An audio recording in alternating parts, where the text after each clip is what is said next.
अस्सलाम वालेकुम। My name is Mohammad Bilal और बेटा आज हम डिस्कस करेंगे 10th क्लास का चैप्टर गैसेस एक्सचेंज का।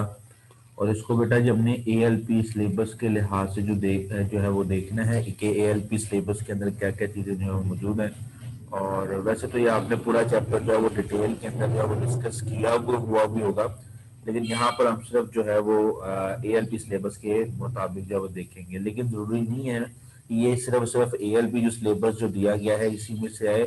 बाज़ औक़ात जो है वो अनएक्सपेक्टेड जो है वो बाहर से भी जो है वो आ सकता है। तो बेटा इसलिए जो है वो कोशिश करें कि आप उन टॉपिक्स को भी देखें जो कि एएलपी में जो है मौजूद नहीं है। ठीक है, खूब मरतबा उनको भी आप जो है वो नज़र से गुजार लें ताकि आसानी हो। कल को कोई यानी कि एमसीक्यू या कोई भी चीज़ आती है एएलपी से बाहर भी, तो बेटा वो करने में आपको जो है मुश्किल ना हो। ठीक है, तो ये बिल्कुल यानी कि ये नहीं समझना आपने कि सिर्फ यही आएगा, एएलपी से बाहर आएगा ही नहीं। तो बेटा हो सकता है, मे भी पॉसिबल है, इससे बाहर से भी आ सकता है। और अगर आएगा तो फिर बेटा वो क्वेश्चन जो है वो बोर्ड के पेपर में चेंज भी नहीं होता है और ना ही आप चेंज जो है उसको करवा सकते हो। ठीक है, वो जैसे अगर आ भी गया तो बेटा वो करना ही पड़ेगा, बेशक आप जितना मर्जी आप वहां पर शोर मचाओ कि जनाब एएलपी में नहीं था या फलां जो भी था, वो कहीं उसका नंबर डिटेक्ट होगा। अच्छा भाई, स्टार्ट करते हैं। तो हमारे पास जो चैप्टर है वो चैप्टर नंबर 10 है, गैसेस एक्सचेंज है। इसके अंदर सबसे पहला जो हमारे पास टॉपिक है गैसेस एक्सचेंज में वो है गैसेस एक्सचेंज इन प्लांट। ठीक है, ये आपके एएलपी में से पहले एक इंट्रोडक्शन है। वो बस एएलपी में नहीं डाल, लेकिन इंट्रोडक्शन के अंदर एरोबिक रेस्पिरेशन की ही डेफिनेशन डाली हुई है।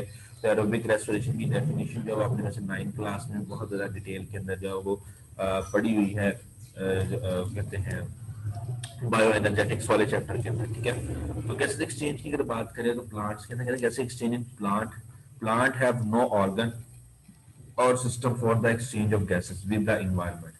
Every cell of the plant body exchange gases with the environment by its own. ठीक है, कहता है कि आमतौर पर प्लांट के पास कोई भी ऐसा ऑर्गन नहीं है जिसके जरिए से वो गैसेज एक्सचेंज करे। जैसे कि हमारे पास तो बाकायदा तौर पर लंग्स होते हैं जिनके जरिए से जो है वो गैसेज एक्सचेंज हो सकती है, लेकिन प्लांट्स के पास गैसेज एक्सचेंज करने के लिए कोई भी लंग्स जैसा यानी कि ऑर्गन जो है वो प्रेजेंट नहीं होता। लेकिन उसके बावजूद भी प्लांट्स की जो सेल्स होते हैं वो अपनी इन्वायरमेंट के साथ जो है वो गैसेज एक्सचेंज करते हैं।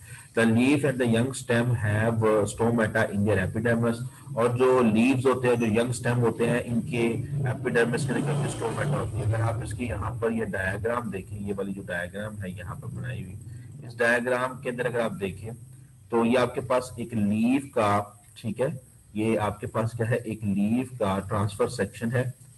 इसको थोड़ा सा मजीद जूम आउट कर लेते हैं। ठीक है, ये वाला, तो ये आपके पास क्या है, एक प्लांट का यानी कि सेक्शन है। इसके अंदर अगर आप देखें तो दो एपिडर्मिस है, एक अपर एपिडर्मिस है, ठीक है, और एक इसके अंदर क्या है, लोअर एपिडर्मिस है। और अपर और लोअर एपिडर्मिस के अंदर जो है, अगर आप लोअर एपिडर्मिस देखें तो लोअर एपिडर्मिस के अंदर यहाँ पर क्या है, गार्ड सेल्स, और गार्ड सेल्स के अंदर यहाँ पर जो ओपनिंग है, इस ओपनिंग कहते हैं स्टोमेटा कहते हैं। ठीक है, और इसी स्टोमेटा के जरिए से क्या होता है, एक्सचेंज ऑफ गैसेज होता है। डिफरेंट टाइप के सब्सटेंसेस जो है स्टोमेटा के अंदर भी आते हैं और बाहर भी जाते हैं इन स्टोमेटास के जरिए से। ठीक है, तो नेक्स्ट वो कहता है कि the gases exchange occur through the stomata, और जितनी भी गैसेज एक्सचेंज होते हैं वो स्टोमेटा के जरिए से होती हैं। The inner cells of the leaf, mesophyll and the stem also, and the stems also have air spaces among them which help in the gases exchange। ठीक है, अगेन अगर आप इन डायग्राम को देखें तो यहाँ पर ये आपको गैसेज एक्सचेंज के लिए जो वो एयर स्पेसेस नजर आ रहे हैं। जैसे स्टोमेटा से एयर अंदर आती है तो यहाँ पर एयर स्पेसेस के अंदर आ जाती है, और एयर स्पेसेस के बाद ये जो मेसोफिल सेल्स होते हैं, यहाँ से ये जो गैसेज होती हैं वो मेसोफिल सेल्स में चली जाती हैं। ठीक है, और यहाँ पर यानी कि यही वो जगह है जहाँ पर क्या होती है, एक्सचेंज ऑफ गैसेज जो है वो होती है। ठीक है, अच्छा उसके बाद नेक्स्ट है बेटा आपके पास, कहता है कि the cell, leave cell faces two situation. अब लीव सेल के पास दो सिचुएशन होती है। एक तो क्या है आपके पास है ड्यूरिंग द डे टाइम, एक तो है दिन के वक्त की सिचुएशन, जिसको आप हेडिंग भी बना सकते हैं कि डे टाइम क्या होता है। ठीक है, तो कह रहा है कि during the day time then the mesophyll cells of the leaf are carrying out the photosynthesis and the respiration side by side. The oxygen produce in the photosynthesis is utilized in the cellular respiration. यहाँ तक ठीक है। तो कहता है कि आमतौर पर जब दिन के वक्त जो है वो प्लांट के अंदर फोटोसिंथेसिस या प्लांट की जो मेसोफिल सेल्स हैं उनके तो फोटोसिंथेसिस और रेस्पिरेशन इकट्ठी हो रही होती है।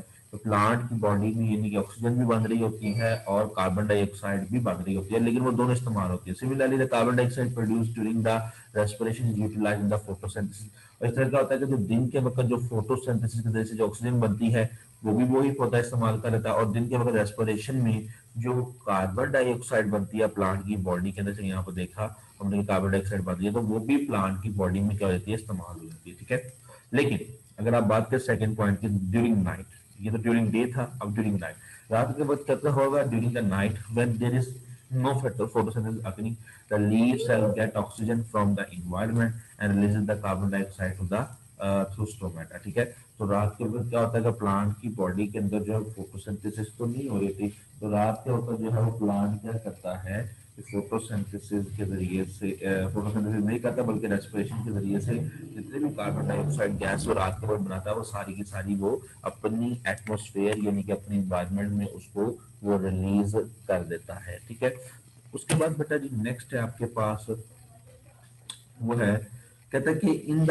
वुडी स्टेम की अगर बात करें and mature roots the entire surface is covered by a bark which is impervious to the gases or water, however there are certain pore in the layer of the bark these are called lenticels। ठीक है, तो बेटा ये lenticels के बारे में बताया कि lenticels क्या होते हैं। अभी हमने ऊपर डिस्कस किया स्टोमेटा। स्टोमेटा तो बेटा मोस्टली लीफ के अंदर होता है या फिर यंग स्टेम के अंदर होता है जहां से गैसेस एक्सचेंज होनी होती है। ठीक है, लेकिन बाज का जो मेच्योर स्टेम होता है, जैसा कि अक्सर आपने देखा होगा दरख्त जब आप देखते हैं तो उसका जो स्टेम होता है बिल्कुल लकड़ी का बना होता है। तो जो लकड़ी वाले स्टेम्स होते हैं मोस्टली बेटा वहां से जो गैसेस एक्सचेंज होती है वो किस तरह से होती है हमें उसको देखना है। वहां पर क्या होता है कि वो जो लकड़ी है उसकी बाग के नीचे, उसकी छाल के नीचे सुराख होते हैं, उनको लेंटिसेल्स कहते हैं।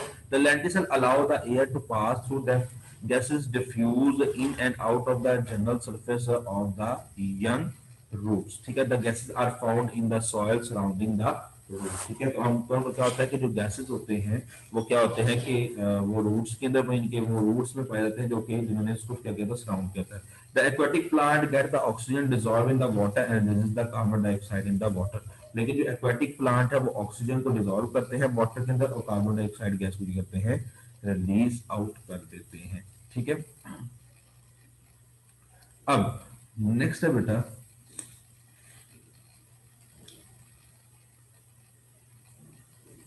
गैसेस एक्सचेंज इन ह्यूमन, कि ह्यूमंस के अंदर गैसेस एक्सचेंज कैसे होता है। कहते हैं in the human and the other higher animals the gases exchange is carried out by the respiratory system. We can divide the respiratory system into the two parts, the air passages and the lungs। ठीक है, तो कहता है कि आमतौर पर humans की body के अंदर बकायदा ऑर्गन होता है रेस्पिरेशन के लिए, हालांकि हमें बड़ा प्लांट की बॉडी में से कुछ नहीं होता, लेकिन ह्यूमंस की बॉडी के अंदर जो है वो रेस्पिरेटरी सिस्टम के दो हिस्से होते हैं। एक जो होता है वो एयर पैसेज वे जिसके अंदर सांस की नाली वगैरह आ जाती है, दूसरा क्या रहता है लंग्स जो है वो शामिल है। ठीक है, सबसे पहले जो है वो एयर पैसेज की बात करते हैं। कहते हैं air pass the air passage consists of the pass through which the outside of the air comes in the lungs, and after the gases exchange after the exchange of gases it goes out। This passage of the air consists of the following the parts। ठीक है, अब कहता है कि आमतौर पर air passage वे जो है वो रास्ता है जिसके जरिए से एयर जो है वो एक्सटर्नल एनवायरनमेंट से हमारी बॉडी के अंदर एंटर होते हैं और हमारी बॉडी से फिर किस में चली जाती है, एक्सटर्नल एनवायरनमेंट के अंदर चली जाती है। ठीक है, और इसको अगर आप देखें तो कहता है कि the nose encloses the nasal cavity. अब क्या होता है कि नोज होता है वो क्या कहते हैं, इनक्लोज करता है नेजल कैविटी को। It open to the outside through the opening called nostril. ठीक है, और ये नाक से बाहर जो है वो किसके जरिए से खुला हुआ होता है, नेजल कैविटी नॉस्ट्रल के जरिए से। The nasal cavity is divided into the two portion by the wall. और नेजल कैविटी के दो पोर्शन होते हैं। ठीक है, अब दो पोर्शन यहाँ पर तो डायग्राम में को नहीं नजर आएंगे, लेकिन इसके दो पोर्शन इस तरह से है कि ये इंसान का लॉन्गिट्यूडनल सेक्शन किस तरह से सेंटर से इंसान को काटा हुआ है, उसका लॉन्गिट्यूडनल सेक्शन है। तो एक जो लेफ्ट साइड पे कैविटी होती है और एक राइट साइड पे कैविटी होती है। ठीक है, कहता है each portion is lined by a fine hair and the mucus which filter the dust particle from the air. और इसकी जो इंटीरियर साइड होती है नेजल कैविटी की, यहाँ पर क्या होता है, हेयर्स होते हैं और क्या होते हैं, म्यूकस होता है, ताकि सांस लेते वक्त जो भी डस्ट आती है उसको यहाँ पर ही फिल्टर कर लिया जाए। The mucus also moistens and warms the incoming air and keep its temperature nearly equal to the body।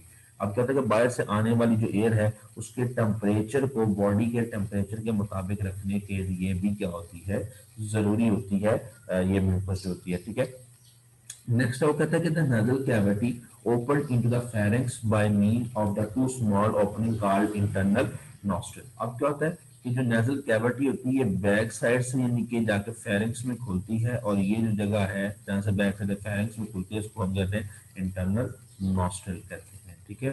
कहता है कि the pharynx is the muscular passage and is common to the both food and air. और अगर आप देखिए pharynx को गौर से, तो फेरेंक्स एक मस्कुलर पैसेज है, और ये यानी कि नाक के लिए भी कॉमन नाली है, और ये मुंह के लिए फूड के लिए भी क्या है, ये कॉमन नाली है। मुंह से आने वाली फूड भी इसी एरिया से गुजरती है, और सांस भी जो है वो भी इसी ही एरिया से गुजरता है, ठीक है।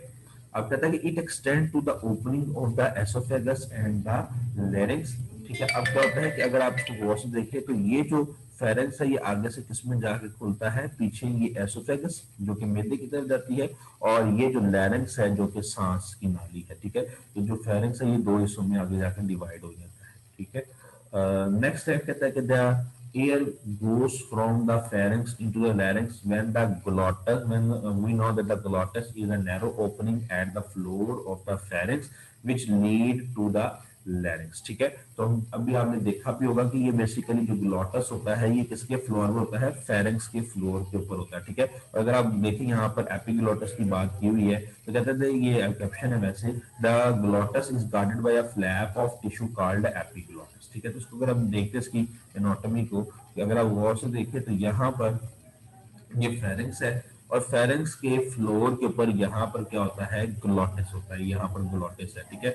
और ये किसके ऊपर मौजूद है, ये किसका ढक्कन है, ये किसका फ्लैप है, ये बेसिकली ट्रेकिया की जो नाली है उसका ये फ्लैप है, ठीक है। तो बिल्कुल ग्लोटस के ऊपर एक फ्लैप होता है, इस फ्लैप को क्या कहते हैं, एपिग्लोटिस, आपको यहाँ पर नजर भी आ रहा होगा, ठीक है। ये जो फ्लैप है ये कहता है एपिग्लोटिस कहलाता है। ये किसका काम क्या होता है, वैसे तो ये आपने 9th क्लास में पढ़ा भी होगा, जब भी फूड हम खाते हैं तो ये एपिग्लोटिस क्या करता है, ग्लोटस को बंद कर देता है, इन सिंपल वर्ड। तो एपिग्लोटस सांस की नाली को थोड़ी देर के लिए बंद कर देता है, ताकि फूड जो हम खा रहे हैं वो सांस की नाली में नहीं जाए, बल्कि वो सीधा एसोफेगस से होती हुई हमारे स्टोमक के अंदर वो फूड चली जाए, ठीक है। अच्छा, अभी नेक्स्ट कहता है कि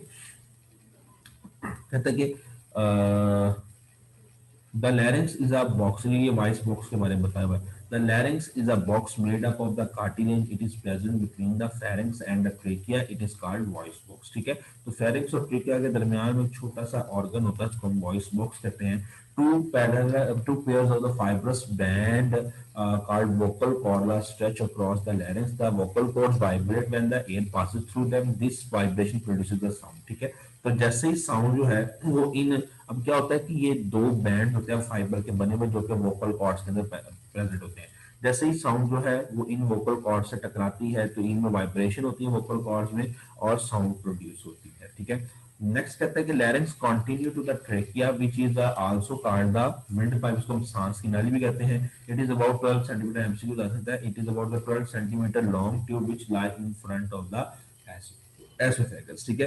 तो अगर आप गौर से देखें तो यहाँ पर ट्रेकिया जो है तकरीबन 12 सेंटीमीटर लंबा एक विंड पाइप है, ठीक है।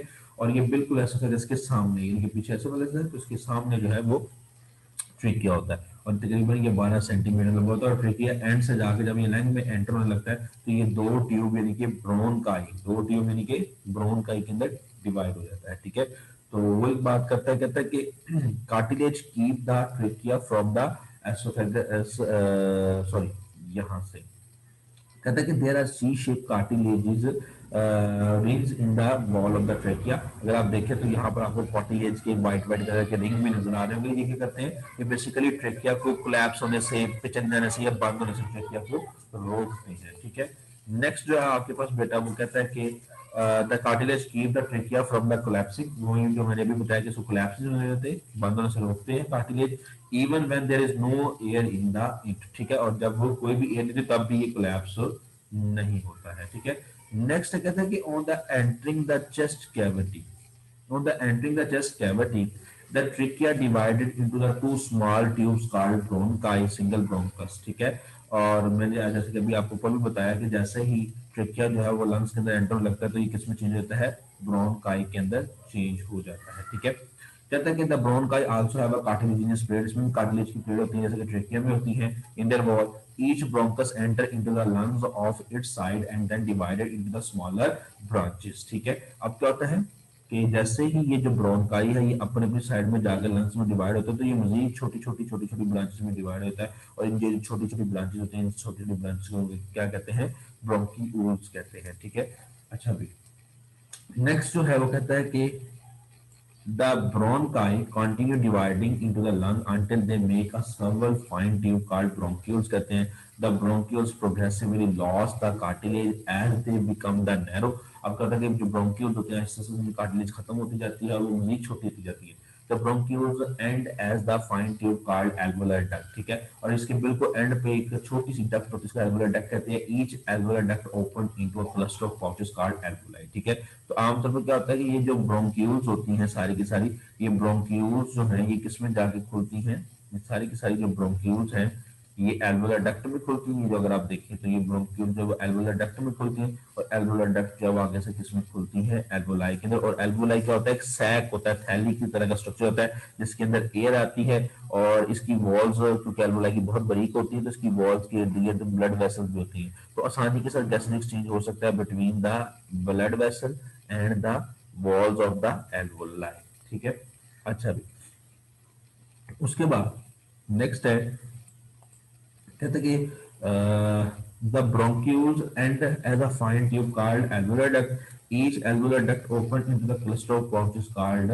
alveoli।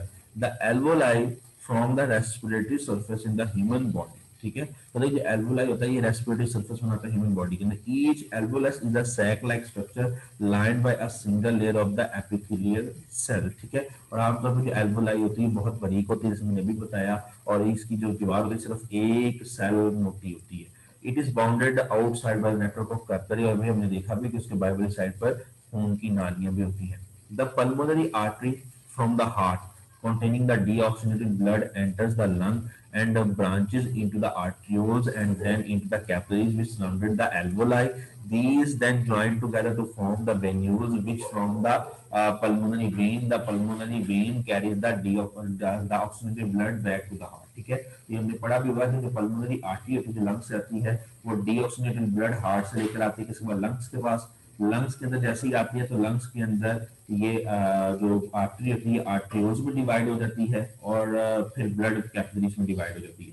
और ये ब्लड कैपिलरीज किसके गिर्द प्रेजेंट होती है, एल्वोलाई के गिर्द। और एल्वोलाई में जब गैसेस एक्सचेंज होता है तो फिर ये दोबारा से ये जो कैपिलरीज जब ज्वाइन करती है तो वेन्यूल्स बनती हैं। वेन्यूल्स क्या बनाती है, पल्मोनरी वेन, और पल्मोनरी वेन फिर क्या करती है, ऑक्सीजनेटेड ब्लड को दोबारा हार्ट के पास लेकर चली जाती है। ठीक है, अच्छा ये कुछ जो है बेटा ये चीजें यहाँ पर कुछ कैप्शंस लिखी हुई है कि हाउ द साउंड प्रोड्यूस लिखी हुई है, तो कहता है कि the vibration in the vocal cord, ये कैप्शन है basically, the vibration in the vocal cord in the movement of the lip, cheek, tongue and jaw produces a specific sound which result in the speech. Speech is an ability that only humans are gifted with, and this is one of the characteristics which has put human being as superior to the all। ठीक है, तो basically क्या होता है कि जो speech करने का जो फिनोमेना है सिर्फ ह्यूमंस के अंदर ही है, क्योंकि इसके अंदर लिप, चिक्स और टंग और जॉ की मूवमेंट जो है वो इन्वॉल्व होती है ताकि साउंड को प्रोड्यूस किया जा सके और स्पीच को प्रोड्यूस किया जा सके।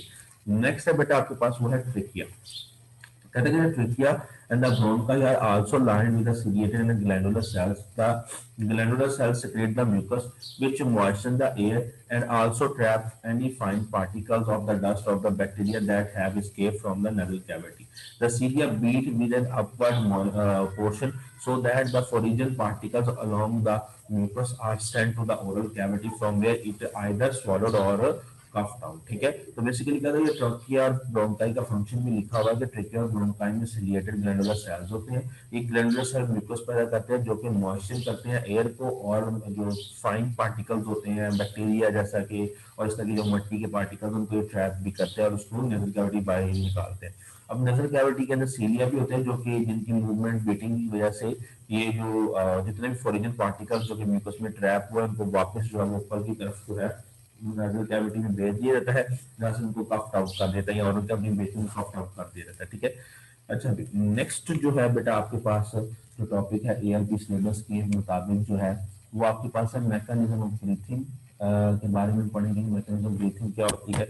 लेकिन उससे पहले जो है बेटा ये कुछ लंग्स के बारे में एक टॉपिक लिखा हुआ है, तो बेटा इसमें से भी कोई पॉइंट आ सकता है कि उसने बताया हुआ है कि रिब्स क्या है, कितने पेयर होते हैं रिब के, एमसीक्यू आ सकता है, एक शॉर्ट क्वेश्चन आ सकता है इंटरकॉस्टल मसल क्या होता है, डायाफ्राम क्या होता है। तो बेटा इनकी आपने जो डेफिनेशन है उनको एक मतलब जो है वो आपने जरूर देख लेना है, ठीक है। इसी तरह जो है वो यहाँ पर ये एक डायग्राम है, इसको बेटा आपने देख लेना है, ठीक है, कि प्लूरल मेम्ब्रेन क्या होती है। अक्सर शॉर्ट क्वेश्चन प्लूरल मेम्ब्रेन के ऊपर भी आया हुआ है, यहाँ पर लिखा भी हुआ है आउटर प्लूरल मेम्ब्रेन आया हुआ और इनर प्लूरल मेम्ब्रेन, और इसको आपने बेटा एक मतलब जब अच्छे से देख लेना है, ठीक है। उसके बाद नेक्स्ट बेटा mechanism of breathing, the physical movement associated with the gases exchange are called breathing, ठीक है। तो आमतौर पर हमारी बॉडी के अंदर जब मूवमेंट हो रही है, जब हम सांस ले रहे होते हैं, ये गैस एक्सचेंज कर रहे होते हैं, तो उसको फिजिकल मूवमेंट है, इसको हम ब्रीथिंग कहते हैं। There are two phases of the breathing, inhalation और एक्सहेलेशन। दो फेजेस होते हैं, इनहेलेशन जिसमें हम सांस अंदर लेके जाते हैं और एक्सहेलेशन जिसमें हम सांस जो अपनी बॉडी से बाहर रिलीज आउट करते हैं। सबसे पहले तो है वो इंस्पिरेशन और इनहेलेशन है। During the inspiration the ribs muscles contract and ribs are raised. At the same time, the dome-shaped diaphragm contracts and is lowered. These movements increase the area of the thoracic cavity, which reduces the pressure on the lungs. As a result, the lungs expanded and the air pressure within them also decreases. The air from the outside rushes into the lungs to equalize the pressure on both sides. ठीक है। अच्छा, अब आप आमतौर पर पूरे के पूरे फिनोमेना में होता क्या है कि अगर आप इनहेलेशन की बात करो तो इनहेलेशन के अंदर, ठीक है, ये आपको इनहेलेशन का फिनोमेना है। इनहेलेशन के फिनोमेना के अंदर क्या होता है कि जो इंटरकॉस्टल मसल्स होते हैं वो क्या करते हैं, बहुत ज्यादा कॉन्ट्रैक्ट करते हैं। कॉन्ट्रैक्ट करने की वजह से क्या होता है कि ये जो रिब्स होती हैं ये बाहर की तरफ फैलती हैं। जब रिब्स बाहर की तरफ फैलती हैं तो उससे भी क्या होता है, लंग्स के ऊपर प्रेशर कम होता है। दूसरा काम क्या होता है कि जो डायफ्राम होता है ये नीचे की तरफ, जब डायफ्राम नीचे की तरफ मूव करता है तो इसकी वजह से भी लंग्स के ऊपर प्रेशर कम हो जाता है, जिसकी वजह से लंग्स के अंदर काफी जगह खाली रहती है और हवा तेजी के साथ जो है वो मूव करके नोज से होती हुई हमारे लंग्स के अंदर एंटर हो जाती है, ठीक है। तो ताकि दोनों साइडों पे क्या किया जा सके, प्रेशर को मेंटेन किया जा सके, ठीक है। ये कैप्शन है, कहते हैं breathing movement are involuntary to the large extent, however we can control the rate of the breathing but not for a long time, ठीक है। कहता है कि बेसिकली क्या है कि ब्रीथिंग जो हमारी सांस लेने वाला फिनोमेना है ये इम्यूनिटी हमारी कॉन्शियस में नहीं होता। हम कुछ देर के लिए सांस वगैरह रोक सकते हैं लेकिन बहुत लंबी देर तक नहीं। अच्छा, उसके बाद नेक्स्ट है बेटा आपके पास एक्सपायरेशन या एक्सहेलेशन। इस फिनोमेना में क्या होता है, ये सारे का सारा उलट है इनहेलेशन का। कहता है कि after guessing steam in the lungs the impure air is expelled out in the exhalation. The ribs muscle relax, bringing the rib back to their original position, ठीक है। अब आमतौर पर क्या होता है कि जैसे ही, अच्छा, अब आमतौर पर क्या होता है कि जब सांस ने बाहर जाना होता है तो रिंग मसल जब वापस कॉन्ट्रैक्ट करते हैं, जब रिंग मसल वापस कॉन्ट्रैक्ट करते हैं तो इसकी वजह से क्या होता है, लंग्स के ऊपर प्रेशर पड़ता है, और जब लंग्स के ऊपर प्रेशर पड़ता है तो फिर जो एयर है बाहर की तरफ एक्सपेल्ड आउट होना शुरू हो जाती है हमारे मुंह के जरिए से, ठीक है।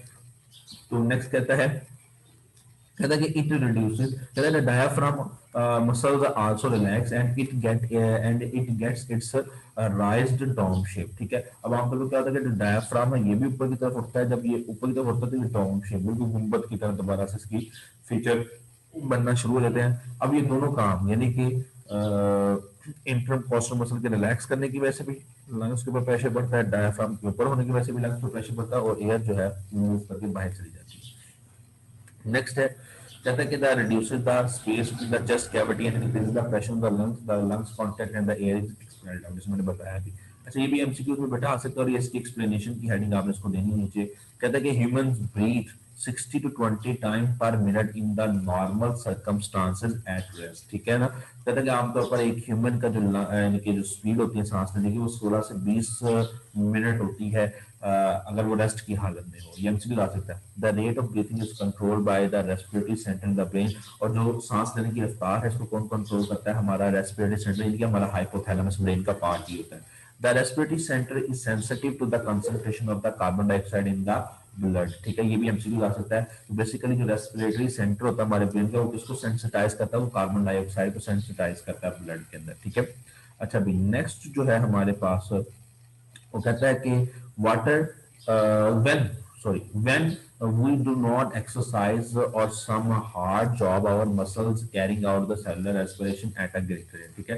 कहता है कि जब जो हम कोई भी एक्सरसाइज नहीं करते, कोई हार्ड जॉब नहीं कर रहे हैं, जो मसल्स होते हैं वो रेस्पिरेशन जो करते हैं बहुत ज्यादा। It result in the production of more carbon dioxide, इसकी वजह से बहुत ज्यादा कार्बन डाइऑक्साइड बनती है, which is release in the blood, जो कि ब्लड में रिलीज होती है। This greater Then the normal concentration of the carbon dioxide stimulates the respiratory center of the brain. The respiratory center sends message to the ribs muscle and the diaphragm to increase the rate of breathing so that the excess carbon dioxide present in the blood can move out of the body. अब कहते हैं जब हम बहुत ज्यादा काम करते हैं तो हमारी बॉडी के मसल्स में रेस्पिरेशन ज्यादा होती है और आपको पता है कि रेस्पिरेशन में कार्बन डाइऑक्साइड बनती है। जब वो कार्बन डाइऑक्साइड हमारी बॉडी के सेल्स में ज्यादा बनेगी तो वो कहाँ पर आ जाएगी, ब्लड के अंदर। जब वो ब्लड के अंदर कार्बन डाइऑक्साइड आएगी तो उससे वो क्या जाएगी, हमारे ब्रेन के जो सेंसिटिव एरिया है उसके पास जाएगी। जैसे ब्रेन के सेंसिटिव एरिया के हाइपोथैलेमस के पास जो है वो कार्बन डाइऑक्साइड जाएगी तो कार्बन डाइऑक्साइड हमारे ब्रेन के वो एरिया को सेंसिटाइज करके किसको कमांड जारी करेगा, हमारे रिब्स के मसल्स को और हमारे डायफ्राम को, ताकि वो ज्यादा तेजी से मूव करें और सांस लेने की रफ्तार तेज हो, जिसकी वजह से ज्यादा से ज्यादा कार्बन डाइऑक्साइड हमारी बॉडी से बाहर निकल जाए।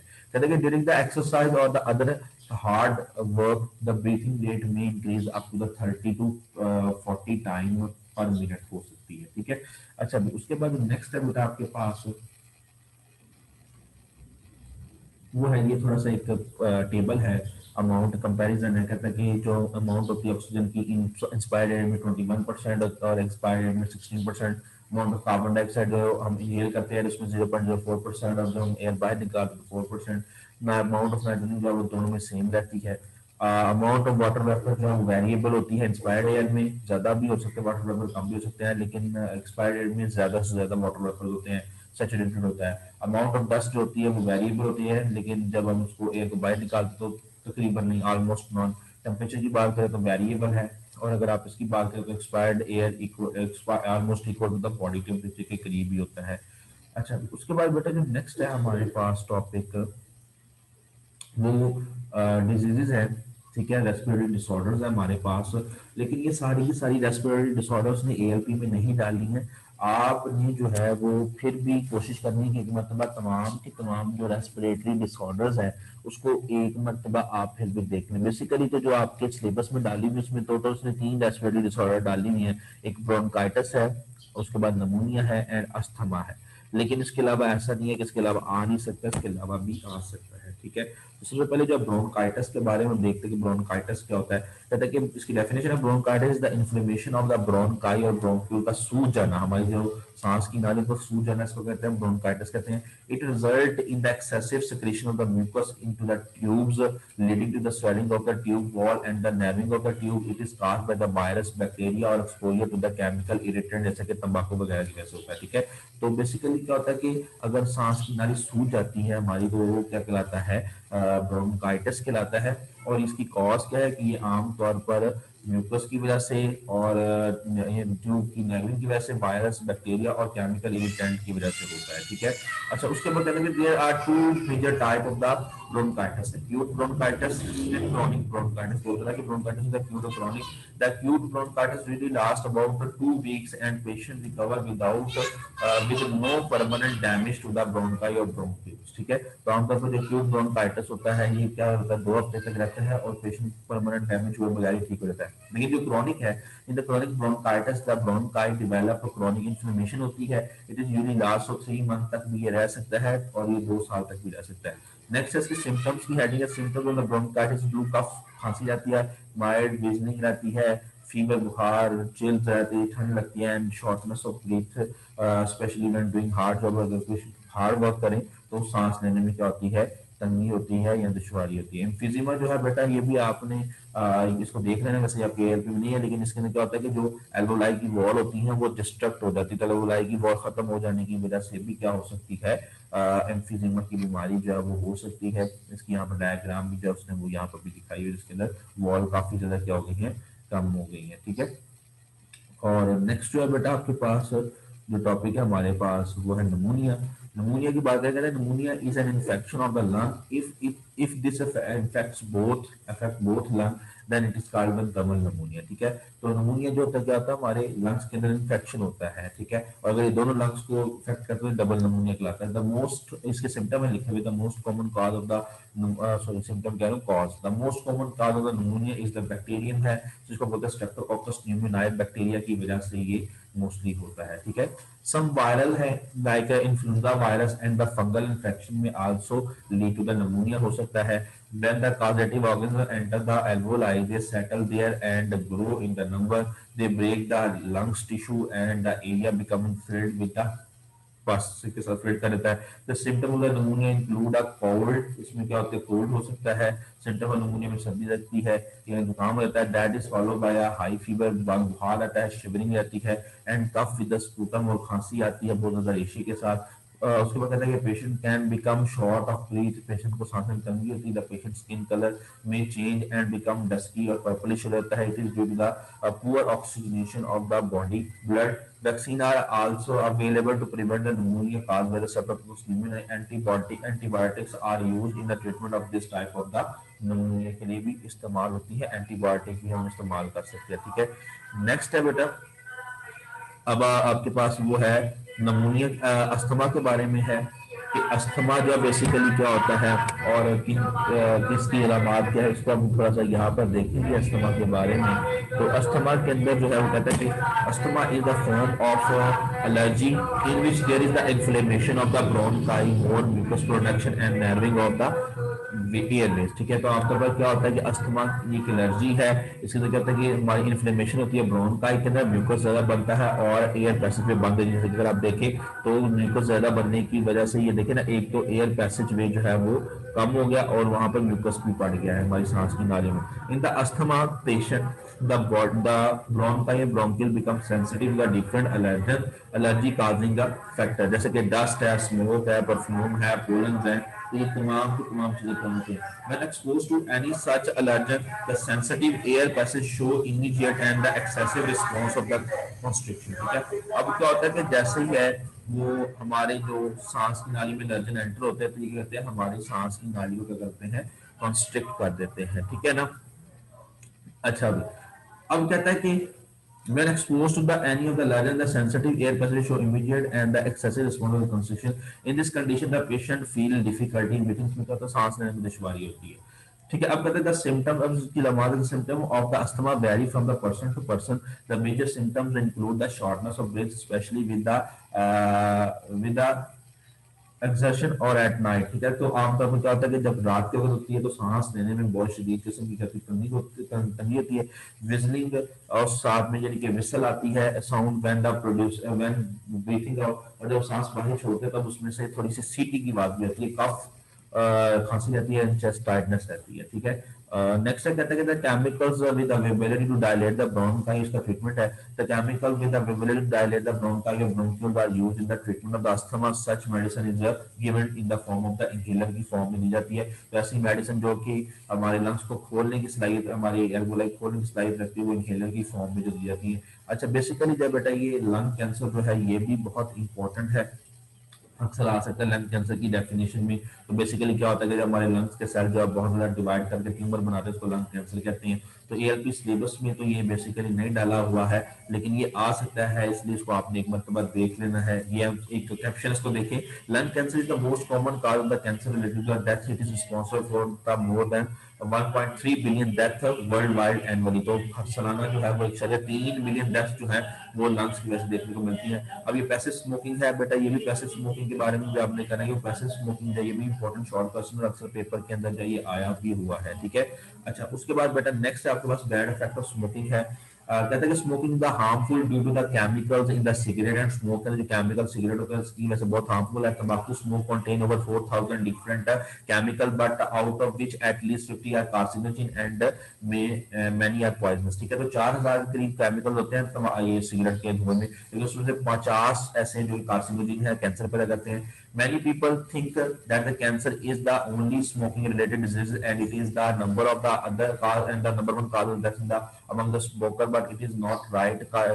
Cigarette smoke affect the body from head to toe. Smoker have a much higher risk of that developing a number of life threatening diseases, ठीक है। तो हम तो कहते हैं कि सिर्फ शायद ये माना जाता है कि जो सिगरेट होता है, सिगरेट का बहुत सा लंग कैंसर ही करता है, लेकिन ऐसी बात नहीं। ये सर से लेकर हमारी उंगलियों तक, पाँव की उंगलियों तक, ये पूरे जिस्म को मुतासर करता है, बेशुमार बीमारियां पैदा करता है, ठीक है। अच्छा, उसके बाद नेक्स्ट है बेटा आपके पास कहते हैं कि स्मोक में also lead to the cancer in the kidney में कैंसर हो सकता है स्मोकिंग की वजह से, ऑरल कैविटी में, लेरिंग्स में, ब्रेस्ट में, ब्लैडर में और पैंक्रियाज इन तमाम जगह पर कैंसर हो सकता है। मैनी केमिकल्स इन द तंबाकू smoke damage the air passage वे को भी डैमेज कर देते हैं, सांस की नालियों को, विच लीड टू द एम्फीजिमा भी हो सकता है and the other respiratory disorder भी से हो सकती है। ठीक है, ये एमसीक्यू लिखा हुआ है, वर्ल्ड नो तंबाकू day celebrated on 31 of May, तो यानी कि सेलिब्रेट किया जाता है। नेक्स्ट कहता है कि smoking also has effect on the circulatory system पे भी इफेक्ट होता है। The carbon monoxide present in the तंबाकू smoke lessen the oxygen carrying capacity of the haemoglobin को कम कर देता है, जिसकी वजह से जब कार्बन मोनोऑक्साइड हमारे हीमोग्लोबिन के साथ बाइंड कर जाती है तो ऑक्सीजन कम हमारी बॉडी में ट्रांसपोर्ट हो पाती है। Many other chemicals in the smoke increase the production of the blood platelets, और स्मोकिंग की वजह से हमारी बॉडी के ब्लड प्लेटलेट्स भी बढ़ जाते हैं। When the platelets are more than the normal number they make the blood viscous, उसकी वजह से खून गाढ़ा हो जाता है ज्यादा प्लेटलेट्स हो, and it can lead to the arteriosclerosis, उसकी वजह से आर्टरीस्क्लेरोसिस हो सकती है, मरीज हमारे खून की नालियां बंद हो सकती है। उसके बाद कहते हैं कि smokers are at greater risk of the developing infections, इनको बहुत ज्यादा इन्फेक्शन हो सकते हैं पर्टिकुलरली इन लंग्स, खासतौर पर लंग्स में। For example smoking increase the risk of the tuberculosis, TB की बीमारी बढ़ जाती है by 2 to 4 times and of the pneumonia by 4 times की जो है वो बढ़ जाती है, यानी कि अगर कोई बंदा स्मोकर हो। Smoking is also responsible for a weakening and staining the teeth. The tooth loss is 2 to 3 times more higher than in the smoker than in the non-smoker. तो दांत गिरने के चांसेस भी 2 से 3 गुना बढ़ जाते हैं। नेक्स्ट है बेटा एक कैप्शन है, non smoker who are exposed to the second hand smoke passive smoke at the home और at the work increase their heart diseases risk by the 2030 and the lung cancer होने के chances में 20 से 30%। तो ऐसा person जो खुद तो स्मोक ना करता लेकिन स्मोकर के पास बैठता हो तो उसके अंदर जो है वो स्मोकिंग वो क्या हो सकता है कि 25 से 30% जो हार्ट की डिजीज और लंग कैंसर होने के चांसेस जो है वो 20 से 30% बढ़ सकते हैं। Smoking also affect the social life of a person. Smoker may face social unacceptance because other people may not want to expose to the smokers। ठीक है, तो जो कुछ लोग होते हैं वो स्मोकर्स को पसंद जो है वो नहीं करते हैं। और एक और कैप्शन है ऊपर, इसको भी देखें। निकोटीन क्या होती है बेटा, निकोटीन की definition, nicotine is a powerful poison and was widely used as a insecticide in the past. में ये कीड़े मार दवाई तब इस्तेमाल होती थी। व्हेन इनहेलेटेड थ्रू द तंबाकू smoking it reaches out the circulatory system and not only hardness the wall of the artery but also damages the brain को भी ये मुतासिर करती है। एक और कैप्शन है, WHO according to WHO the rate of smoking have declined in the developed world, in the developing world however it is rising about 3 to 4% पर। ये बेटा ये भी आपने कैप्शन याद करनी हमसे हो सकती है। ठीक है, तो ये जितनी बेटा चैप्टर कैप्शन जो है उसको हमें देखना है। तो ये चैप्टर नंबर 10 जो है ये ऑलमोस्ट कंप्लीट हो गया है। नेक्स्ट चैप्टर नंबर 11 जो है उसको जो हम इंशाल्लाह अगले लेक्चर के अंदर डिस्कस करेंगे पिछले बस के मुताबिक। तब तक के लिए बेटा अल्लाह हाफिज।